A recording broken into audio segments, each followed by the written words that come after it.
Assalamualaikum warahmatullahi wabarakatuh. Waalaikumsalam warahmatullahi wabarakatuh. Yang terhormat Bapak Kepala Sekolah SD Negeri 1 Sendang Mulyo dan yang terhormat Bapak Ibu Guru SD Negeri 1 Sendang Mulyo. Pertama-tama, marilah kita panjatkan puji syukur kehadirat Allah Subhanahu wa Ta'ala yang telah memberi rahmat dan hidayah kita sehingga kita bisa berkumpul di siang hari ini dalam kegiatan penyabaran, pemahaman dan penerapan pengalaman budaya positif. Salawat serta salam kita haturkan kepada junjungan Nabi Muhammad SAW yang kita tunggu syafaatnya di yaumul akhir nanti. Pertama, saya ucapkan terima kasih banyak kepada Bapak Ibu Guru SD Negeri 1 Sendang Mulyo yang telah meluangkan waktunya untuk mengikuti kegiatan penyebaran pemahaman dan penerapan pengalaman budaya positif di siang hari ini. Saya di sini tidak menggurui kepada Bapak Ibu Guru, tapi saya ingin berbagi pengalaman pemahaman tentang budaya positif yang telah saya pelajari dalam kegiatan calon guru penggerak angkatan 9. Di sini saya menyebarkan pemahaman dan penerapan pengalaman budaya positif yang pada kegiatan modul 1.4. Sebelum kita mulai kegiatan, kelihatannya kok sepanas semua, nah, kita kesepakatan dulu, dalam kegiatan ini kita buat kesepakatan terlebih dahulu. Silakan ada usulan untuk kesepakatan dalam kegiatan hari ini. Pak Eko. Terima kasih. Nanti jangan terlalu panjang lebar ya. Oh, oke. Berarti kita tepat waktu, itu dari Pak Eko kita tepat waktu sesuai dengan alokasi waktu yang kita tentukan paling tidak kurang lebih 1 jam dalam kegiatan ini. Terus selanjutnya dalam penyampaian materi atau tanya jawab atau kita berpendapat boleh mengangkat tangan. Oke, sepakat Oke. Saya mulai dari sini. Sebelumnya coba angkat tangan Bapak Ibu Guru terlebih dahulu. Kanan dan kiri boleh dua-duanya. Nah, terus kemudian kita kepalkan kedua tangan ini. Anggap saja di dalam genggaman Bapak Ibu Guru ini ada sesuatu yang sangat berharga, yang sangat istimewa di dalamnya untuk Bapak Ibu Guru. Tetapi ada seseorang atau orang lain yang ingin memiliki sesuatu yang ada di dalamnya itu. Coba bayangkan Bapak Ibu Guru diberi iming-iming, dikasih sesuatu berupa uang atau kayak iming-iming. Dengan berusaha keras orang itu ingin mengambil sesuatu yang ada di dalam Bapak Ibu Guru itu. Apa yang Bapak Ibu Guru lakukan? Coba Pak Eko. Mempertahankan dan menolak. Pak Eko mempertahankan dan menolak karena dianggap yang ada di tangannya itu sangat berharga untuk dirinya. Ada yang lain? Sama. Oke. Ada yang lain? Kak Ono? Jika itu memungkinkan Bu. Oke. Kalau Kak Ono berbagi kebahagiaan kalau itu memungkinkan. Jawaban itu tidak ada yang benar dan tidak ada yang salah. Boleh diletakkan tangannya. Nah, dari itu tadi, siapa yang mengontrol bisa membuka atau menutup tangan tersebut? Diri sendiri. Oke. Diri sendiri. Sama seperti kita dalam mendidik anak di dalam kelas. Dalam kelas itu yang mengendalikan anak-anak di dalam kelas adalah diri kita sendiri, yaitu sebagai guru. Anak itu mau dididik, mau dikeras, mau dihalus, atau mau diapakan saja itu tergantung dari gurunya. Oke, berarti itu adalah yang bisa membentuk anak didik kita menjadi anak yang baik, anak yang lebih berprestasi, anak yang memiliki keterampilan. Itu tergantung dari gurunya sendiri. Oke, itu adalah sebuah awal dari kegiatan ini. Itu pemanasan sedikit. Selanjutnya, di sini ada konsep inti budaya positif. Yang pertama adalah perubahan paradigma positif, disiplin positif, nilai-nilai kebajikan, kebutuhan dasar manusia, motivasi perilaku manusia, posisi kontrol guru, keyakinan kelas, dan segitiga restitusi. Di sini adalah konsep inti dari budaya positif itu sendiri. Banyak sekali ada perubahan paradigma positif, disiplin positif, nilai-nilai kebajikan, sampai dengan segitiga restitusi. Selanjutnya, pembelajaran. Ini tadi yang pertama pembelajaran dengan paradigma baru. Pembelajaran dengan paradigma baru merupakan pembelajaran yang dirancang berdasarkan prinsip pembelajaran berdiferensiasi sehingga peserta didik belajar sesuai kebutuhannya berdasarkan tahap perkembangan sesuai teori psikologi modern untuk mewujudkan profil pelajar Pancasila. Sekarang di sekolah kita sudah melaksanakan pembelajaran dengan kurikulum merdeka. Pasti Bapak Ibu guru yang kelas 1, 2, 4, dan 5 sudah banyak tahu tentang profil pelajar Pancasila.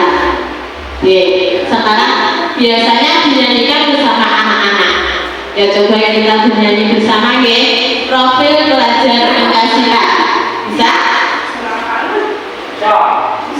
Bisa? Nah, kalau bisa memandu.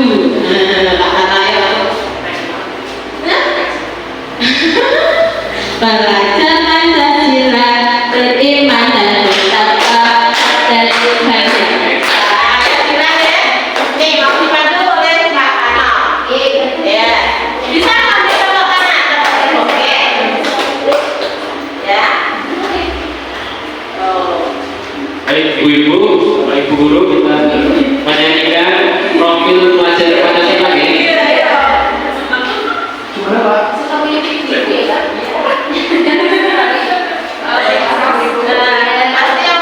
Bisa ya, nanti teman-teman biar Ya, kita fokus bersama.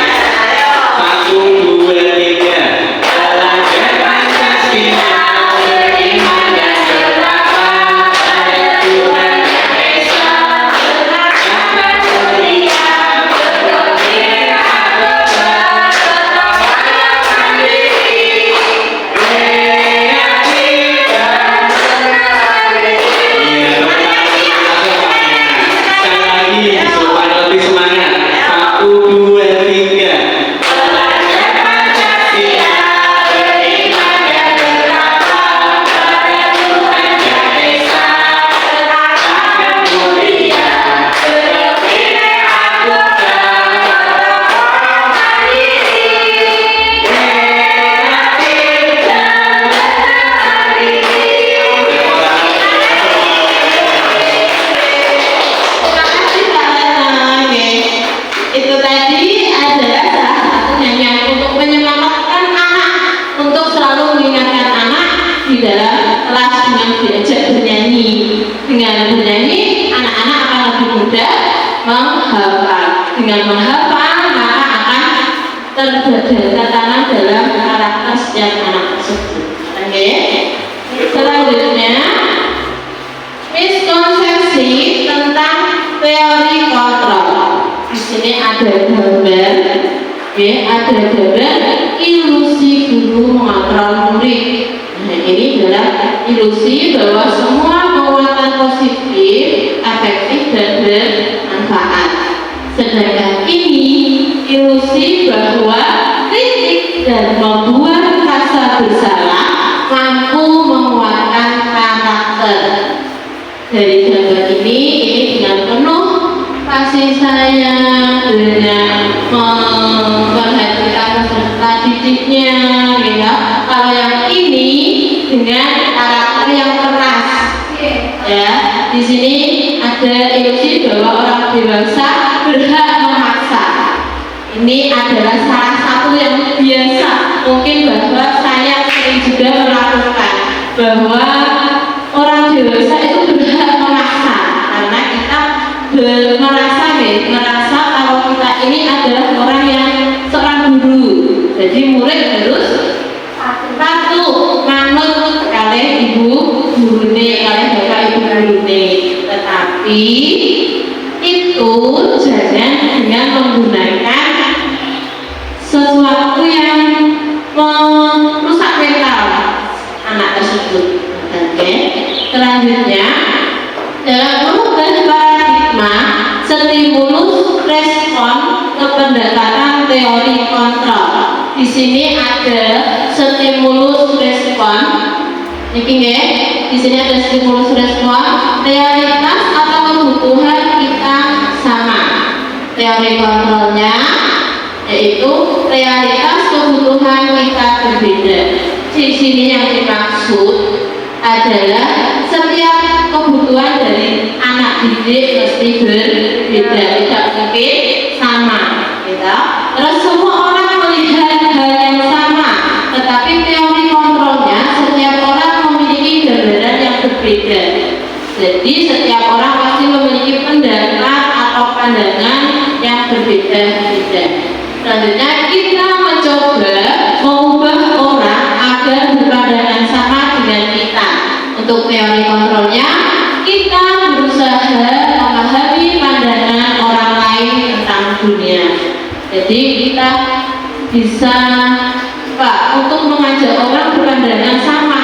Belum tentu kita bisa untuk mengajak orang itu berpandangan sama. Pasti memiliki pandangan yang berbeda. Perilaku buruk dilihat sebagai suatu kesalahan. Teori kontrolnya, semua perilaku memiliki tujuan. Orang lain bisa mengontrol saya. Untuk teori kontrolnya, hanya ada yang bisa mengontrol diri Anda. Yang bisa mengontrol adalah diri Anda sendiri. Seperti tadi, Anda memiliki sesuatu yang Anda pendam, yang Anda pertahankan, yang bisa membuka, menutup genggaman itu adalah diri kita sendiri. Selanjutnya, saya bisa mengontrol orang lain. Anda tidak bisa mengontrol orang lain. Stimulus respon pemaksaan ada pada saat rujukan belajar, kolaborasi dan konsensus menciptakan pilihan-pilihan baru. Model berpikir menang atau kalah, teori kontrolnya model berpikir menang. Disiplin positif. Gimana pengertian dari disiplin positif itu sendiri? Dapat Bapak Ibu guru baca di depan, yaitu disiplin berasal dari kata disiplina, yang artinya belajar. Disiplin mengacu pada disiplin diri yang memiliki tanggung jawab terhadap apa yang dilakukannya berdasarkan nilai-nilai yang diyakini. Sedangkan disiplin positif merupakan salah satu cara penerapan disiplin yang bertujuan untuk menumbuhkan kesadaran serta memberdayakan peserta didik tanpa imbalan, penghargaan atau reward, ancaman atau hukuman. Sebagai pendidik, tujuan kita adalah, di sini ada tujuan dari pendidik, ya. Sebagai pendidik, tujuan kita adalah menciptakan peserta didik yang memiliki disiplin diri sehingga mereka berperilaku mengacu kepada nilai-nilai kebajikan universal dan memiliki motivasi intrinsik dalam perubahan perilaku ke arah yang lebih baik. Dari disiplin positif ini kita memiliki sebuah tujuan. Ini tadi, merubah perilaku peserta didik ke arah yang lebih baik. Setuju atau tidak? Setuju. Oke, kita harus bisa Selanjutnya, nilai-nilai kebajikan itu dari pengertian disiplin positif dan ini nilai-nilai kebajikannya. Nilai-nilai yang disepakati bersama lepas dari suku, bangsa, agama, bahasa maupun latar belakangnya. Contoh nilai kebajikan institusi atau organisasi yaitu profil pelajar Pancasila. Ini tadi yang menyanyikan bersama-sama. Beriman bertakwa kepada Tuhan Yang Maha Esa, berakhlak mulia, berkebinekaan global, gotong royong, mandiri, benar, kritis, dan kreatif. Selanjutnya, ini ada toleransi, rasa hormat, integritas, mandiri, menghargai, antusias, empati, keingintahuan, kreativitas, kerjasama, percaya diri, dan komitmen. 9 pilar karakter.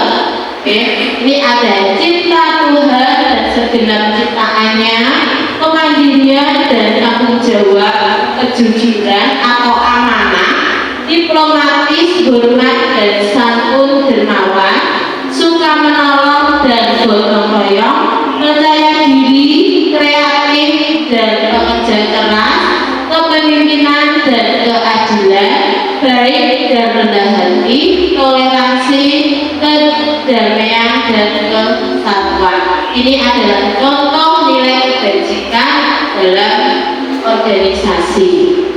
Selanjutnya, kebutuhan dasar manusia. Kita sebagai manusia pasti memiliki banyak sekali kebutuhan, tetapi pasti ada kebutuhan yang dimaksud dengan kebutuhan dasar. Dasar itu berarti dari yang paling utama dulu. Kebutuhan manusia adalah segala sesuatu yang dibutuhkan oleh manusia untuk mempertahankan keseimbangan kondisi fisiologis dan psikologis yang bertujuan untuk mempertahankan kehidupan dan kesehatan. Jadi di sini kebutuhan dasar ini memiliki tujuan dalam kondisi untuk mempertahankan kehidupan dan kesehatan. Selanjutnya, 5 kebutuhan dasar manusia menurut Dr. William Glasser. Penguasaan kebutuhan dasar manusia ada 5, yaitu penguasaan, bertahan hidup, kasih sayang dan rasa diterima, kesenangan dan kebebasan. Contohnya, untuk bertahan hidup kebutuhan dasar contohnya apa? Bapak Ibu, ya, makanan, pakaian, kesehatan, tinggal itu adalah untuk bertahan hidup. Selanjutnya, kasih sayang dan rasa diterima. Contohnya, kebutuhan dasar manusia yang kasih sayang dan rasa diterima apa saja? Dipedulikan, berbagi, kerjasama, menjadi dalam bagian dalam kelompok. Itu misalnya kalau siswa di dalam kelompok itu biasanya pernah menemui tidak? Jika di dalam kelompok ada salah satu anak mungkin dia di bawah rata-rata dari temannya, tidak dianggap. Pernah menemui itu tidak Bapak Ibu di dalam kelasnya? Pernah, Bu. Oke, pernah. Itu berarti ada satu kebutuhan dasar manusia yang tidak terpenuhi. Maka dari itu biasanya anak akan merasa minder, tidak percaya diri. Terus selanjutnya, penguasaan. Anak atau diri kita perlu harga diri, keinginan untuk dianggap, memimpin, berprestasi, diakui dan didengar. Bersama dengan tadi kita sebagai orang atau sebagai bapak ibu guru lah, sebagai guru pasti ingin ingin dihargai, harga diri, memiliki harga diri, keinginan untuk dianggap juga. Misalnya di dalam kelas, anak-anak ramai sekali, berarti anak itu tidak menganggap diri kita ada. Pernah ada kan seperti itu? Karena jadi sekarang kita harus bisa merubah itu. Kita harus bisa merubah itu sehingga anak bisa fokus. Dengan tadi kita mengajak bernyanyi, kita mengajak editing, kita diajak dengan diskusi atau dialog apa saja agar anak lebih fokus kepada kita sehingga kita dianggap dalam kelas itu. Oke, terus kesenangan, bermain, humor, antusiasme dan tertawa. Nah, ini banyak sekali. Pasti ini yang dibutuhkan anak-anak. Nah, pasti anak-anak akan merasa semangat ini di dalam kelas. Sering sekali mesti dia yang utama kebutuhan dasar yang dianggap adalah ini kesenangan. Nah, bermain, humor, antusiasme dan tertawa. Pasti anak akan sangat merasa ini. Oke. Terus selanjutnya kebebasan, yaitu mandiri, memiliki pilihan, mencoba hal baru, mampu mengendalikan arah dirinya. Ini untuk kebebasan. Juga ini anak butuh sekali kebebasan di dalam kelas. Mandiri, memiliki pilihan, mencoba hal baru, mampu mengendalikan arah dirinya. Ini tadi adalah 5 kebutuhan dasar manusia. Jadi jika salah satu kebutuhan dasar ini tidak terpenuhi, misalnya bertahan hidup, maka pasti anak seperti anak di kelas jika tidak sarapan pagi. Nah, kalau tidak sarapan pasti dia akan merasa ngantuk, lemas, tidak fokus. Nah, betul. Berarti itu ada salah satu kebutuhan dasar yang tidak tercukupi, yaitu bertahan hidup. Selanjutnya motivasi perilaku manusia, yaitu untuk menghindari ketidaknyamanan atau hukuman, untuk mendapatkan imbalan atau penghargaan dari orang lain, untuk menjadi orang yang mereka inginkan dan menghargai diri sendiri dengan nilai-nilai yang mereka percaya. Ini adalah motivasi untuk perilaku manusia. Selanjutnya, konsep disiplin dengan identitas bagan. Nah, ada hukuman dan ada penghargaan. Di sini, misalnya ada hukuman dengan menyakitkan, tidak nyaman, murid takut, memaksa, murid menyembunyikan kesalahan, murid menjadi rendah diri. Ini adalah jika anak melakukan sebuah kesalahan akan dihukum, maka hal yang akan diterima anak dari anak itu sendiri pasti akan merasa menyakitkan. Nah, tidak nyaman, mungkin dia akan merasa saya di kelas tidak nyaman karena saya sering dihukum. Murid jadi takut, kadang ada murid yang tidak mau masuk karena takut. Nah, itu adalah karena adanya hukuman. Terus di sini kita juga butuh adanya penghargaan. Seorang anak melakukan sebuah tidak hanya prestasi. Kita misalnya pembelajaran di kelas, anak bisa menunjukkan maju ke depan dengan menyelesaikan soal yang diberikan Bapak Ibu guru, maka kita akan memberikan sebuah penghargaan. Ini tidak efektif, merusak hubungan atau sifat iri, mematikan kreativitas, menghukum dan sistem ranking, merapas hak, menghargai dirinya. Ini penghargaan ini bisa merusak, bisa anak menjadi tidak efektif. Boleh dilakukan, tetapi dengan cara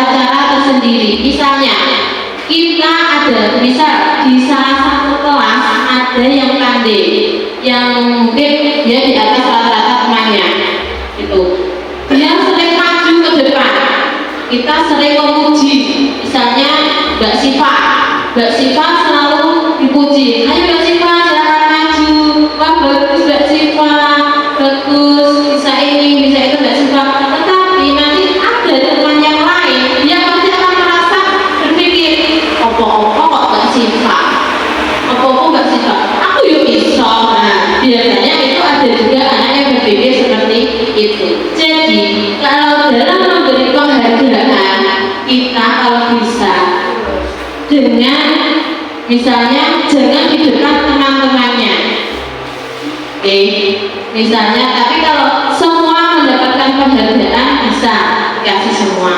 Tetapi kalau misalnya kita sering memuji hanya satu anak, dua anak, itu jangan dilakukan karena akan membuat diri temannya. Jika itu dilakukan, maka anak akan merasa iri karena dia merasa tidak dihargai. Itu tadi kebutuhan dasar manusia. Oke. Terus selanjutnya, konsep disiplin dengan identitas sukses, konsekuensi dan restitusi. Konsekuensi di sini ada penguatan jangka pendek, perlu monitoring berkelanjutan, stimulus respon, murid menghormati peraturan, kehilangan waktu untuk merenungi kesalahan. Di mana ini maksudnya konsekuensi adalah kita sudah, jika anak melakukan sebuah kesalahan atau membuat sebuah prestasi, kita sudah disepakati dengan konsekuensi kesepakatan di dalam kelas. Itu jadi akan lebih membuat anak itu menyadari. Misalnya kalau ada konsekuensi, misalnya jika dia tidak mengerjakan PR dengan kesepakatan bersama, ayo kamu kerjakan 2 kali dari PR tadi. Nah, itu adalah sebuah konsekuensi. Misalnya dia menumpahkan air di meja saat istirahat, konsekuensinya dia harus membersihkan. Berarti itu sudah dari hasil kesepakatan. Maka itu akan beda dengan hukuman. Selanjutnya, restitusi. Murid bertanggung jawab untuk perilakunya, fokus pada pemecahan masalah jangka panjang, murid menghormati dirinya dan orang lain, teori kontrol dirinya, memegang kontrol, murid bersemangat memperbaiki kesalahan. Ini adalah contoh untuk kegiatan restitusi.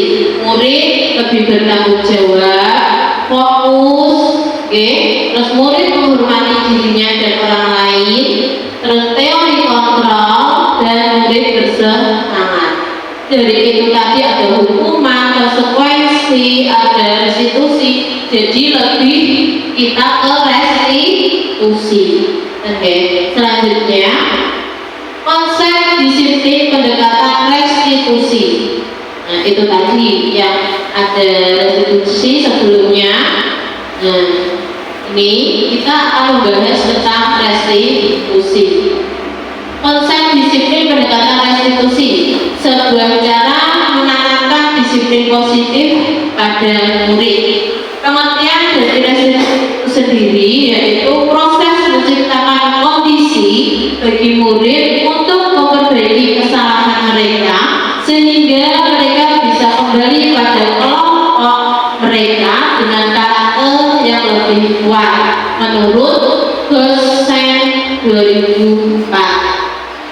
Dari restitusi itu sendiri memiliki ciri-ciri, yaitu bukan untuk menebus kesalahan, namun untuk belajar dari kesalahan.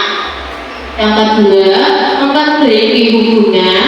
Yang ketiga, tawaran bukan paksaan. Tawaran bukan paksaan. Kita menawarkan kepada siswa, bukan memaksa. Terus restitusi menuntut untuk melihat ke dalam diri. Berarti anak itu mengintrospeksi diri. Restitusi mencari kebutuhan dasar yang mendasari tindakan. Restitusi diri adalah cara yang paling baik. Restitusi fokus pada karakter bukan tindakan. Selanjutnya, restitusi fokus pada solusi dan restitusi mengembalikan murid yang berbuat salah pada kelompoknya. Ini adalah ciri-ciri dari restitusi. Selanjutnya, perbedaan. Ada sebuah kasus siswa sering tidak mengerjakan PR. Nah, ini ada jika dilakukan dengan hukuman, dilakukan dengan konsekuensi, dan dilakukan dengan restitusi. Ada perbedaannya. Guru, jika ada sebuah kasus ini guys, siswa sering tidak mengerjakan PR. Jika guru melakukan hukuman, ini guru menghukum siswa tersebut hormat bendera selama 10 menit. Guru marah dan murid takut. Ini dilakukan disebut dengan hukuman. Sedangkan dengan konsekuensi adalah guru memberikan konsekuensi untuk mengerjakan PR-nya saat istirahat atau dikerjakan sebanyak 3 kali lipat. Ini konsekuensi.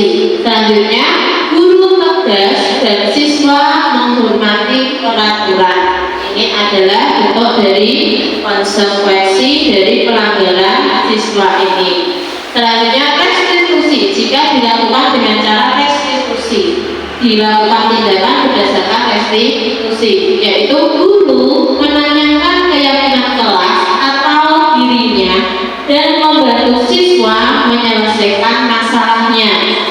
Selanjutnya, guru terbuka dan siswa menghormati dirinya dan orang lain. Ini jika dalam bentuk restitusi. Selanjutnya, nah di sini ada 5 posisi kontrol restitusi, yaitu 1.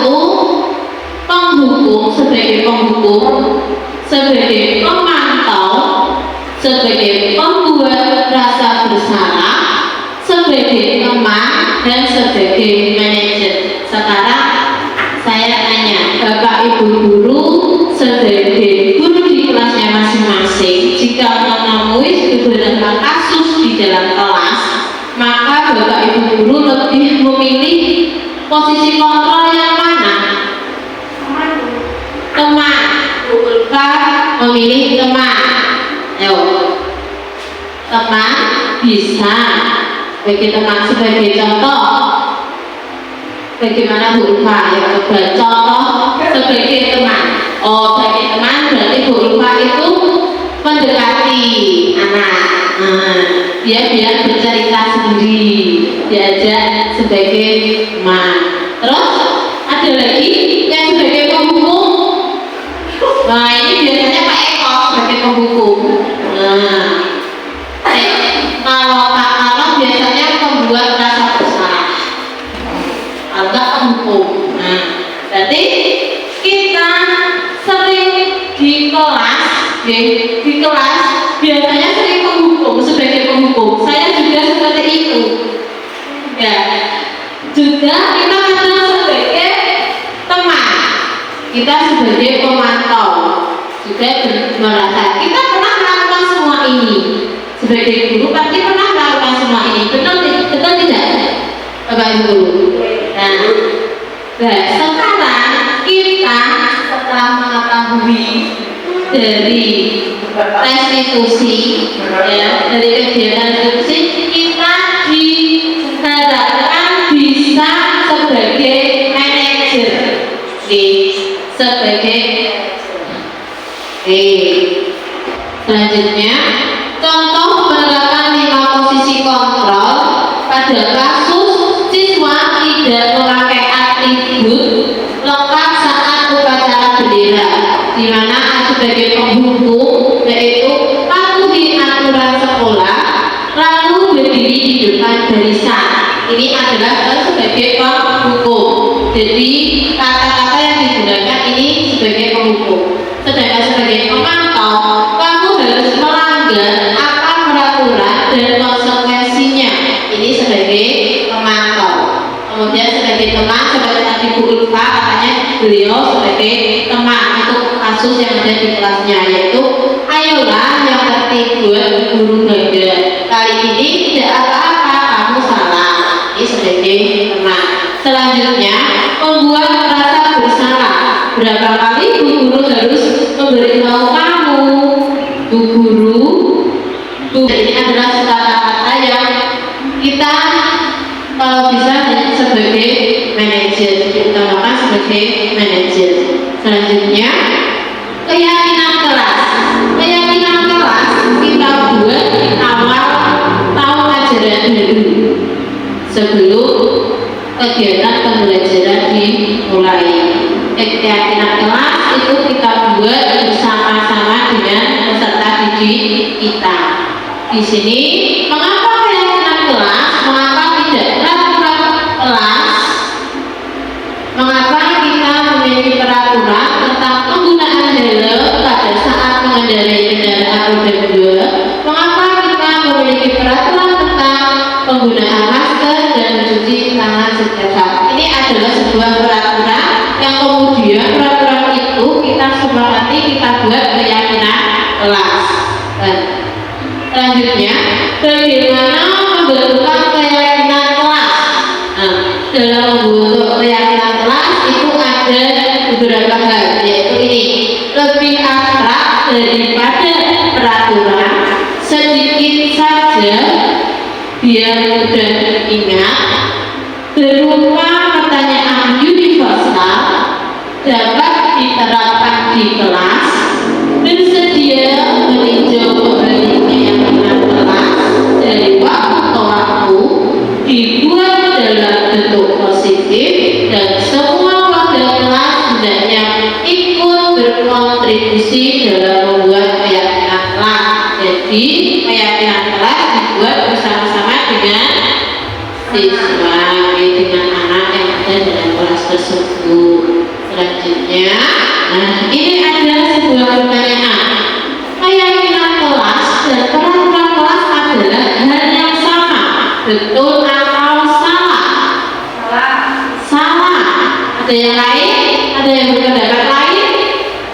Beda. Iya, beda berarti salah. Oke, kita lihat ya. Keyakinan kelas itu berbeda dengan berarti ada hal yang sama, ini salah, harusnya berbeda. Karena tadi kita harus peraturan dulu, baru kita membuat keyakinan kelas. Keyakinan kelas berupa kalimat yang positif. Oke, selanjutnya keyakinan kelas berlandaskan nilai-nilai kebajikan atau prinsip universal, benar atau salah? Keyakinan kelas berlandaskan nilai kebajikan atau prinsip universal. Betul, oke, betul. Coba ya, kita lihat. Ya, betul. Selanjutnya, di sini saya kemarin di awal pembelajaran dulu di tahun ajaran baru, kelas anak siswa dengan siswa yang baru, saya berdiskusi tentang peraturan kelas, peraturan yang kita terapkan di dalam kelas 4. Terus kita setelah menyusun peraturan, kita menjadikan sebuah keyakinan kelas dari peraturan tersebut. Keyakinan kelas itu biar anak bisa selalu ingat, selalu bisa membaca. Jadi kita buat sebuah banner ditempelkan di dinding. Bisa juga dibuat dengan menggunakan kertas pelangi atau kertas origami, sekreatif anak-anaknya. Oke, bisa. Nanti Bapak Ibu guru, apakah sudah membuat keyakinan kelas? Belum. Nah, nanti setelah ini Bapak Ibu guru bisa mengajak anak membuat keyakinan kelas. Oke. Selanjutnya, nah, apa nilai kebajikan atau keyakinan yang ingin diingat dari peraturan-peraturan berikut? Nilai kebajikan ada banyak sekali ya. Ada kesehatan, keselamatan, kebahagiaan, kebersihan, kedisiplinan, tanggung jawab. Nah, itu banyak sekali. Ini ada menggunakan helm saat mengendarai motor. Nilai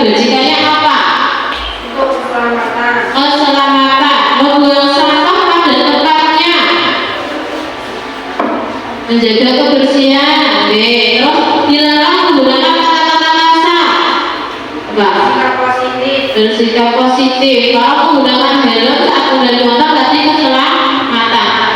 Apa selain itu apa ada keselamatan? Disiplin juga termasuk. Rasa nyaman, saya lihat ya. Biar tidak kepanasan. Oke, itu bisa. Berarti kan ya, keselamatan, kenyamanan. Nah, kita lihat. Nah, menggunakan helm saat mengendarai motor itu adalah sebuah keselamatan. Membuang sampah pada tempatnya adalah menjaga kebersihan untuk nilai kebajikannya. Terus dilarang menggunakan kata-kata kasar, yaitu selalu bersikap positif atau hormat. Selanjutnya ini ada 5 kebutuhan dasar manusia. 5 kebutuhan dasar manusia. Coba nomor 1 kesenangan. Oke. Yang kedua Cinta dan kasih sayang. cinta dan kasih sayang. Yang ketiga Kebebasan. kebebasan. Yang keempat apa? Ayo coba. Yang keempat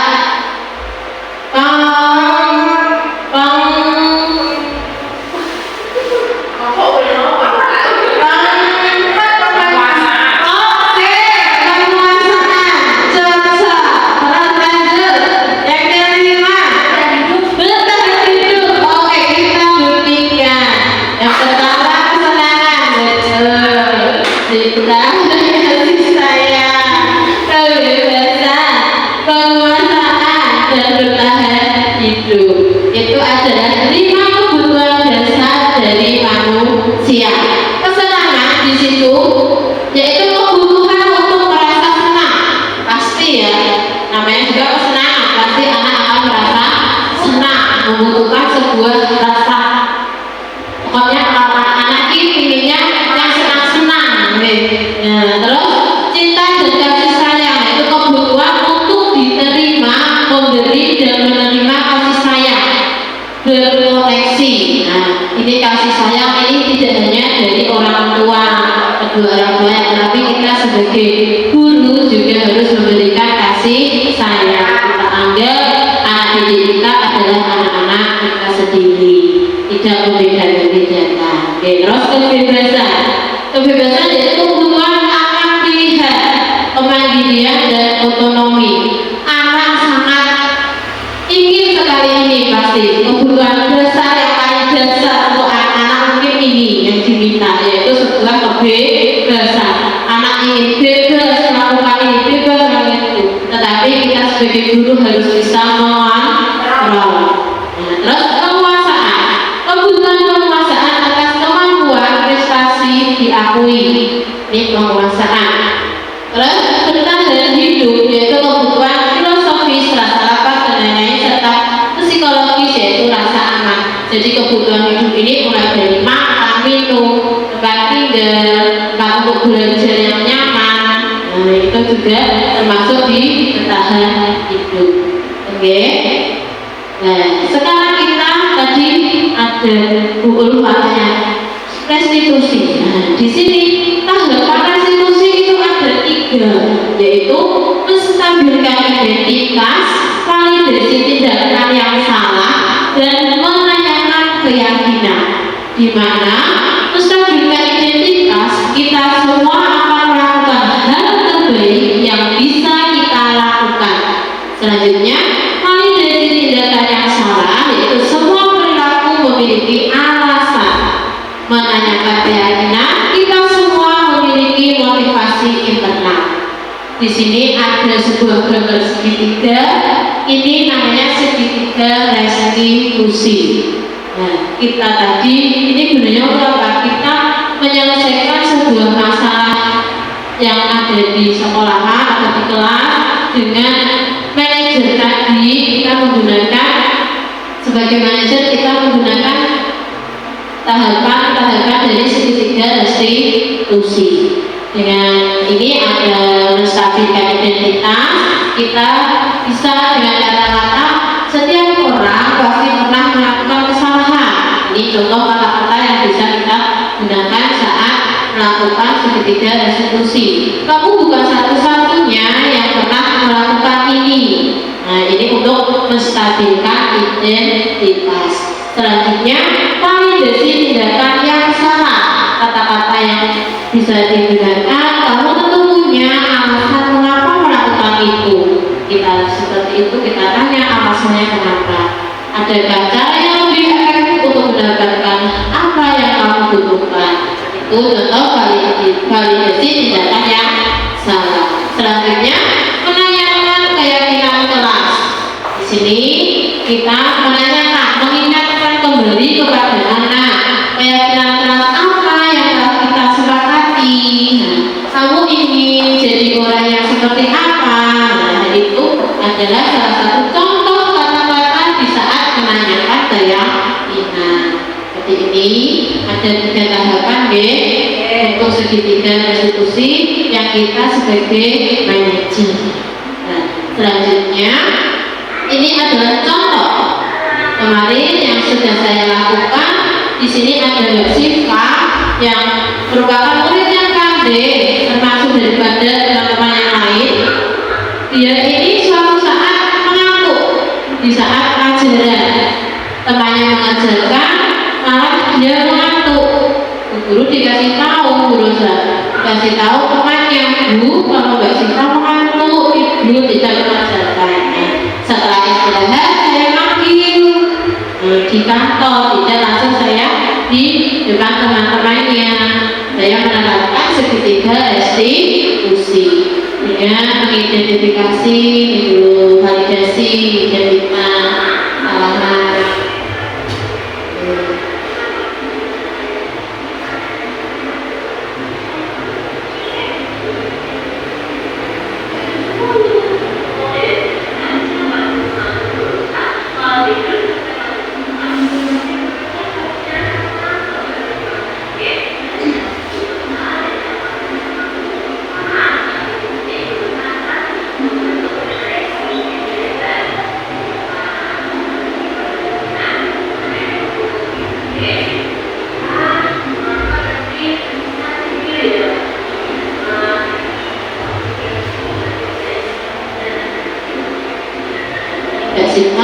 Memberikan alasannya kenapa tadi kok tidur di kelas, yang memberi alasan.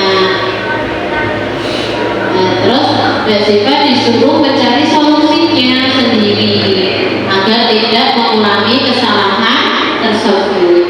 Itu Mbak Siva mengulangi.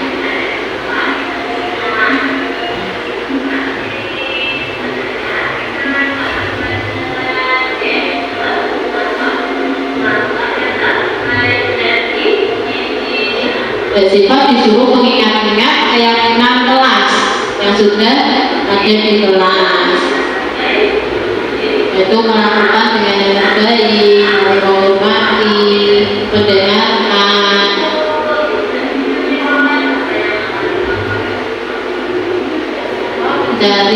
Menjawab solusinya, mencari solusi agar tidak mengganggu lagi, yaitu dengan cara tidur lebih awal.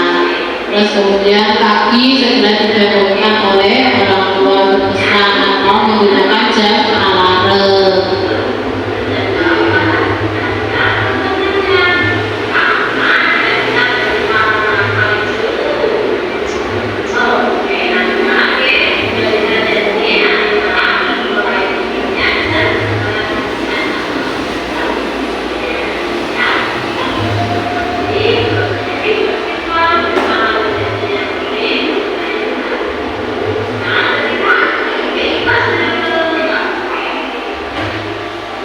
Tadi adalah salah satu contoh penerapan restitusi, jadi menggunakan segitiga restitusi, yaitu saya serahkan kepada peserta didik saya sendiri kelas 4. Ada kasus yang tidak mengerjakan tugas malah ketiduran. Itu tadi adalah sebuah pemaparan, penyebaran pemahaman dan penerapan pengalaman budaya positif kepada Bapak Ibu guru. Mudah-mudahan dalam kegiatan ini kita sebagai Bapak Ibu guru menjadi lebih baik untuk kedepannya, semoga bisa menerapkan apa saya paparkan tadi, yang saya sampaikan tadi, semoga bermanfaat untuk Bapak Ibu guru semuanya. Sebelumnya silakan Bapak Ibu guru jika memiliki pertanyaan atau unek-unek atau masukan untuk saya persilahkan kepada Bapak Ibu guru. Kita silakan jadi bertanya. Karena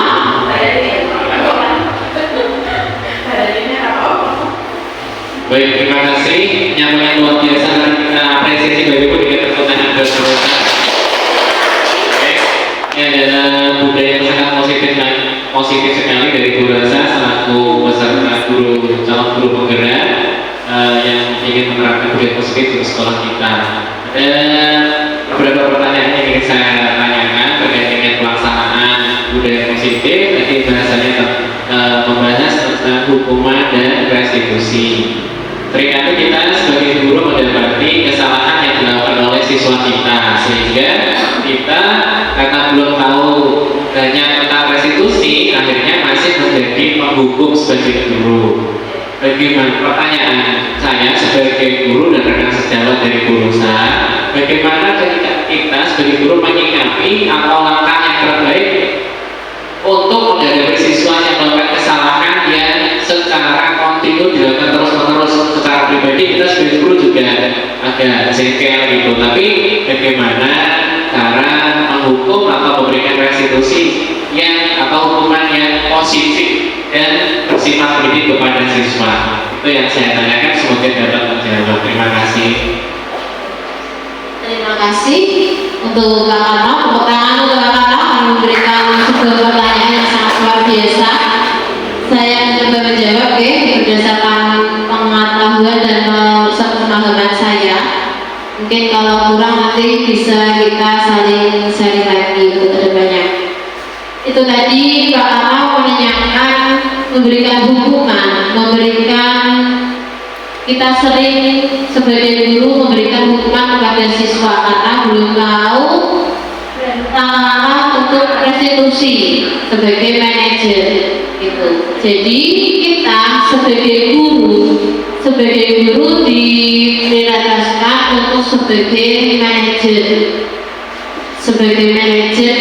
Dalam manajer itu kita menerapkan dengan 3 tahap dari segitiga restitusi. Jadi jika menemui seorang siswa yang melakukan kesalahan, pasti dari kesalahan itu anak ada salah satu atau beberapa kebutuhan dasar manusia yang seharusnya ada 5 kebutuhan dasar manusia yang harus terpenuhi. Pasti ada salah satu yang tidak terpenuhi atau 2 atau beberapa dari kebutuhan dasar itu tadi tidak terpenuhi. Jadinya kita langkah pertama yaitu dengan kita restitusi dulu.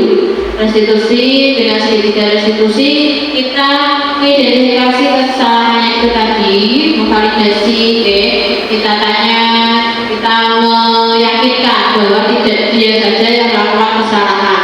Kemudian setelah itu kita menanyakan alasannya mengapa melakukan kesalahan itu secara berulang terus-menerus. Kita sharing dari hati ke hati. Selain sebagai manajer, kita juga harus sebagai teman itu tadi, sebagai pemantau. Nah itu juga harus diterapkan. Jadi kita sharing dengan anak tersebut. Jadi kalau kita sebagai teman, dia nyaman dengan kita, gurunya pasti akan bercerita dengan sendirinya.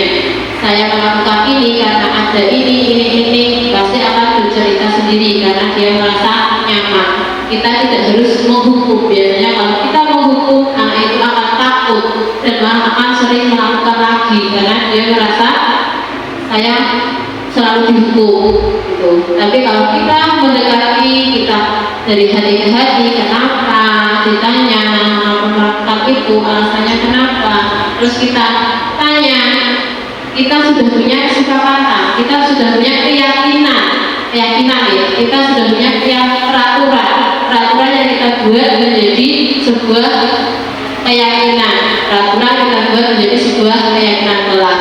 Anak tersebut diajak mengingat keyakinan kelas yang sudah ada. Setelah itu anak disuruh mencari solusinya sendiri dari masalah yang ditimbulkan. Nah, anak pasti akan berpikir solusi yang harus solusi dari kesalahan saya apa. Kalau anak kelas tinggi pasti bisa berpikir, pasti dia akan introspeksi diri. Saya melakukan ini, jadi saya harus bagaimana?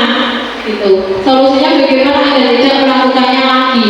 Kita dengan pendekatan itu tadi, anak akan secara otomatis pasti akan sharing lebih dekat. Gitu. Terus selanjutnya anak itu mencari solusi sendiri dan dia berjanji akan kapan dia akan mulai melaksanakannya. Gitu. Setelah itu kita memotivasi anak tersebut untuk tidak melakukan lagi. Selain dengan anak, jika anak sudah melakukan berulang kali, berkali-kali, bahkan kita sampai sebel, sampai jengkel, kenapa harus anak ini? Nah, gitu kan? Kenapa harus ini, harus dia, selalu harus dia yang menjadi masalah, yang mempunyai kasus. Kita bisa menghadirkan dengan orang tua. Kita berkolaborasi dengan kepala sekolah. Pertama kita kolaborasi dengan kepala sekolah dulu. Ada permasalahan seperti ini, terus kita mendatangkan orang tuanya. Kita minta izin, Pak, saya ingin mendatangkan orang tua atas nama ini. Kita sharing dengan orang tua, kenapa anak ini melakukan ini, apakah ibu tahu, apakah bapak tahu ada permasalahan seperti ini di sekolah, apakah ada masalah di rumah, kan tadi sudah mendengar cerita dari versi anak, dan sekarang kita mendengar cerita dari versi orang tua. Nah, begitu. Jadi dari kedua versi itu tadi kita dapat menyimpulkan, kita dapat mencari solusi. Dari anak itu tadi sudah ada solusinya sendiri, terus dari orang tua juga pasti akan memberikan solusi. Jadi kita padu-padankan atau berkolaborasi antara anak, orang tua, kepala sekolah, dan bahkan bisa juga dengan rekan guru. Gitu, Pak. Ya, terima kasih. Oke, terima kasih. Ada lagi untuk ibu guru, ibu-ibu, mungkin Bu Erna akan menambahi apa yang saya sampaikan tadi, bisa untuk merefleksilah dari kegiatan hari ini, refleksi dari kegiatan di siang hari ini. Bisa?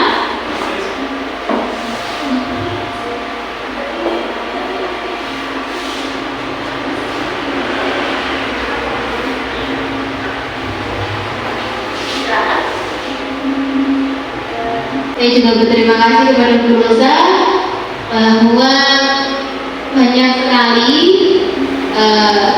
ilmu yang disampaikan oleh Bu Rosa. Akhirnya melalui pemaparan Bu Rosa ini kami semuanya jadi tahu setidaknya bahwa yang saya soroti adalah membuat keyakinan kelas itu sangat penting bagi kita untuk bisa berkolaborasi dengan siswa. Tidak hanya kita posisinya sebagai guru, ternyata kita juga bisa sebagai teman, sebagai manajer, dan yang lainnya tadi. Saya rasa sudah bagus dan banyak ilmu yang bermanfaat yang sudah disampaikan oleh Bu Rosa kepada kami semuanya. Itu saja, terima kasih. Terima kasih Bu Erna dan teman-teman yang telah mau memberikan umpan kepada saya. Itu kita sepakati untuk hari ini, untuk siang ini kita sudah belajar banyak tentang tadi ada 5 dasar kebutuhan manusia. Ada juga kita membuat keyakinan kelas dari peraturan dulu, terus kita ubah menjadi keyakinan kelas dengan kata-kata yang positif. Itu kita lakukan di awal pembelajaran atau di awal tahun pelajaran baru. Dan selanjutnya kita akan belajar tentang banyak sekali belajar ini tadi ya. Ada segitiga restitusi. Jadi kita sebagai guru kita bisa mengontrol mengantar anak didik kita supaya menjadi lebih baik. Tidak hanya anak didik kita yang menjadi lebih baik, kita sebagai guru juga harus bisa menjadi lebih baik di masa yang seperti ini dengan perubahan zaman globalisasi, dengan semua menggunakan elektronika, dengan IT. Nah, kita pasti anak-anak akan sangat senang sekali kita sebagai guru belajar banyak lagi tentang IT. Kita jangan kalah dengan anak-anak kecil, murid kita lebih pandai menggunakan HP, menggunakan gadget, tapi kita guru juga harus bisa menggunakan itu semua. Meskipun kita merasa ada banyak hal yang harus kita lakukan, tapi kita juga harus selalu berusaha menjadi yang lebih baik dan lebih baik lagi untuk masa depan bangsa ini. Tuh, oke, semangat, tetap semangat, Bapak Ibu Guru SD Negeri 1 Sendang Mulyo. Sebelum selesai kita bernyanyi lagi, oke, biar tidak ngantuk. Oke, saya pilih ya. Oke, siap. Sambil berdiri. Yo. Sambil tepuk kakinya biar tidak capek. Yo. 1, 2, 3. Belajar Pancasila, beriman dan bertakwa pada Tuhan Esa, bertakwa kuliah, berbhinneka tunggal, berkembang yang mandiri, kreatif dan benar kritis. Kakinya sambil diangkat biar tidak kaku. Ayo sekali lagi ya, sambil jalan di tempat.